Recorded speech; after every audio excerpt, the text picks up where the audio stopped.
Kemudian yang ketiga adalah teman-teman harus ini ya, merencanakan struktur buku ya. Seperti saya jelaskan kemarin, teman-teman itu kan ketika menulis buku itu harus menentukan tuh misalnya bab satunya apa. Ini kan misalnya nih saya trade and supermarketing kan, saya ada 8 bab gitu, saya bagi 4 bab pertama adalah tentang trade marketing, 4 bab kedua adalah tentang supermarketing. Nah, kalau bab 1 itu definisi trade marketing, bab 2 itu strategi trade marketing seperti apa, bab ketiga itu adalah bentuk-bentuk program trade marketingnya apa, kemudian yang keempat adalah struktur organisasi trade marketing seperti apa gitu. Jadi saya udah harus tentukan bab 1 sampai bab 8 dari buku saya itu apa gitu kan. Kemudian setiap bab itu kan ada sub-bab, itu saya harus buat strukturnya teman-teman ya. Jadi tujuannya apa?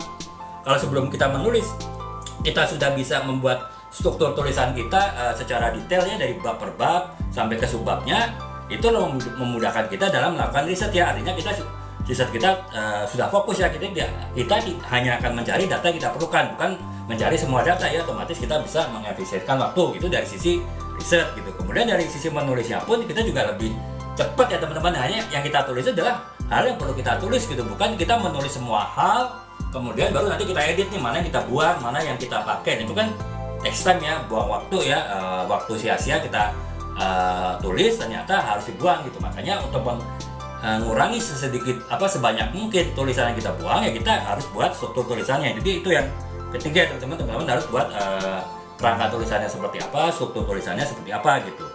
Yang keempat adalah teman-teman harus menggunakan gaya bahasa yang jelas dan ramah ya, yaitu karena itu tadi teman-teman kan menulis buku ilmiah populer kan, berarti target teman-teman itu adalah misalnya saya menulis buku marketing, buku trade marketing misalnya.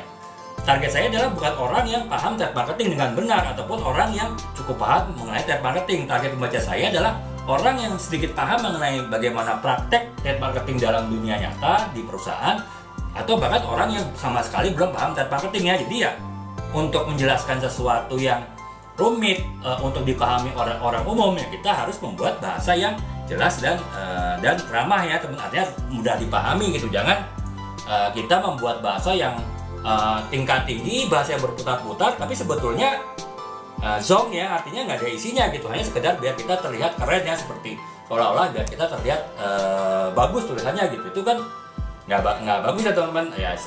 Saya pernah dengar sih ada pepatah, orang pintar itu adalah orang yang bisa menyederhanakan hal yang rumit itu dalam bahasa yang ringan, dalam bahasa yang mudah dipahami gitu. Bukan orang yang membuat sesuatu yang mudah dipahami, sesuatu yang ringan tapi menjadi berat, menjadi seolah-olah itu sulit untuk dipahami ya. Itu bukan orang pintar sih sebetulnya ya, walaupun dia bisa memutar-mutarkan kata gitu. Tapi itu tadi, bagaimana kita membuat sesuatu yang rumit, konsep-konsep yang rumit, konsep-konsep yang kompleks itu menjadi bahasa sederhana ya. Nah, makanya ketika kita ingin menulis sebuah novel yang bertemakan ilmiah populer ya, kita harus bisa membuat tulisan dengan bahasa yang jelas dan ramah ya, artinya mudah untuk dipahami gitu. Nah, kemudian yang selanjutnya adalah yang kelima, kita harus menggunakan storytelling kan teman-teman. Jadi ya walaupun kita menulis ini buku ilmiah teman-teman ya, buku keilmuan gitu, buku profesi, buku trade marketing misalnya, ataupun juga buku branding, tapi kita jangan seolah-olah kita menulis buku textbook ya, seperti seolah-olah kita menulis buku untuk textbook kuliah gitu. Tapi ya mungkin kita karena kita menggunakan bahasa yang sederhana, bahasa yang mudah dipahami ya, kita membuatnya itu banyak storytelling. Nah, bagaimana teman-teman bisa membuat storytelling ya, antara lain teman-teman dengan banyak studi kasus ya teman-teman ya. Ketika teman-teman menyajikan suatu konsep-konsep, kemudian teman-teman buat studi kasusnya. Nah, ketika teman-teman menulis studi kasus kan itu seperti teman-teman bercerita ya, kalau penerapan strategi trade marketing di perusahaan elektronik itu seperti ini. Kalau di perusahaan jasa, layanan, transportasi itu seperti ini. Itu kan teman-teman seolah-olah bercerita situasi di suatu perusahaan tersebut. Nah, itu teman-teman bisa menggunakan gaya bahasa storytelling ya untuk teman-teman menulis di buku yang bergenrekan ilmiah populer ya. Terutama itu tadi, yang paling mudah adalah kita menggunakan storytelling di studi kasus ya teman-teman.